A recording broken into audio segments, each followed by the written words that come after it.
ശ്രീ അജിംസ്, ഞാൻ ആദ്യമായി ബഹുമാനപ്പെട്ട ഏറെ ആദരണീയനായ ശ്രീ കെ ടി കുഞ്ഞിക്കണ്ണൻ അവർ പറഞ്ഞത് എനിക്ക് അദ്ദേഹം പറഞ്ഞു കേട്ടപ്പോൾ ഒരു തമാശയാണ് തോന്നിയത്.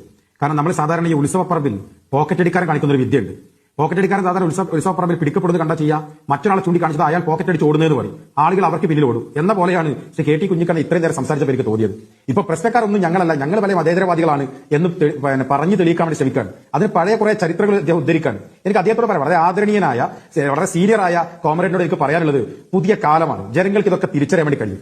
നിങ്ങൾ ഇങ്ങനെ കനകോലും അങ്ങനെ പറഞ്ഞു, അതുകൊണ്ട് ഇങ്ങനെ ഡീൽ ഉണ്ടാക്കുന്നു എന്ന് ഹൈപ്പോത്തറ്റിക്കലി കുറെ കഥകൾ ഉണ്ടാക്കിയാൽ, കുറെ ഊതി ഉറപ്പിച്ചാൽ അത് അതുപോലെ വിഴുങ്ങുന്നവരല്ല മലയാളികൾ എന്ന് കഴിഞ്ഞ തദ്ദേശ സ്വയംഭരണ തെരഞ്ഞെടുപ്പിൽ നിങ്ങൾക്ക് മനസ്സിലായില്ലെങ്കിൽ നിങ്ങളോട് നല്ല നമസ്കാരം പറയാ എന്ന് മാത്രമേ ഞങ്ങൾക്ക് അതിൽ പറയാനുള്ളൂ. ഇനി അജിംസ്, രണ്ട് കാര്യം.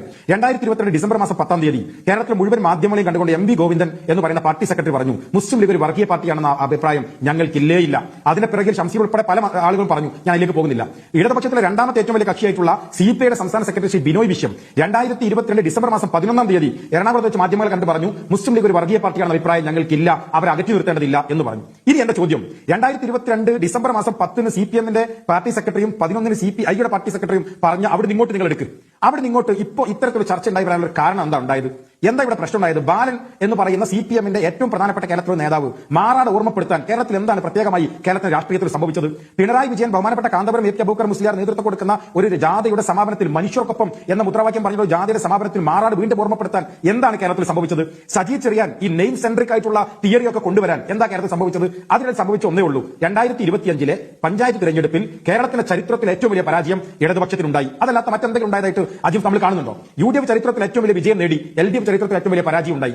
ഇനി ഇവിടെ സാധാരണ ബി ജെ പി ചെയ്യാനുള്ള ഒരു പോളറൈസേഷൻ പൊളിറ്റിക്സ് ഉണ്ടാക്കണം. അതിൽ ചില സമുദായ നേതാക്കന്മാരെ കൊണ്ട് ഇവർ ആസൂത്രിതമായി അതിനനുകൂലമായ ചില സാഹചര്യങ്ങൾ ഉണ്ടാക്കി. നോക്കൂ, നിങ്ങൾ കേരളത്തിൽ പഠനം പുറത്തു വന്നല്ലോ, കേരളീയ മാസിക എന്ന് പറയുന്ന ഒരു മാസിക ഒരു സമുദായ നേതാവിന്റെ 62 മാസത്തിനിടയിലുള്ള 62 വർഗീയ പ്രസംഗങ്ങൾ അവർ ഓൺലൈനിൽ പ്രസിദ്ധീകരിച്ചു. ഒന്നിൽ പോലും കേസെടുത്തിട്ടില്ല. അപ്പോ ഒളിഞ്ഞും തെളിഞ്ഞും അതിനൊക്കെ പ്രോത്സാഹിപ്പിച്ചു കൊടുത്തു. പക്ഷേ അതും വിജയിക്കുന്നില്ല എന്ന് കണ്ടപ്പോ സിപിഎം നേതാക്കന്മാർ നേരിട്ട് ഇറങ്ങിക്കൊണ്ട് ഈ ധ്രുവീകരണ രാഷ്ട്രീയം സംസാരിച്ചുകൊണ്ടേയിരിക്കാൻ. ഞാൻ രണ്ടു കാര്യം പറയാം ശ്രീ അജിംസ്. ഒന്ന്, ഈ ശബ്ദം നമുക്ക് പരിചയമുണ്ട്. ഇവരുടെ ഈ സംസാരത്തിന്റെ ഭാഷയും ഈ സംസാരത്തിലെ പദപ്രയോഗങ്ങളൊന്നും കേരളത്തിലെ ജനങ്ങൾ ആദ്യമായി കേൾക്കുന്നതല്ല.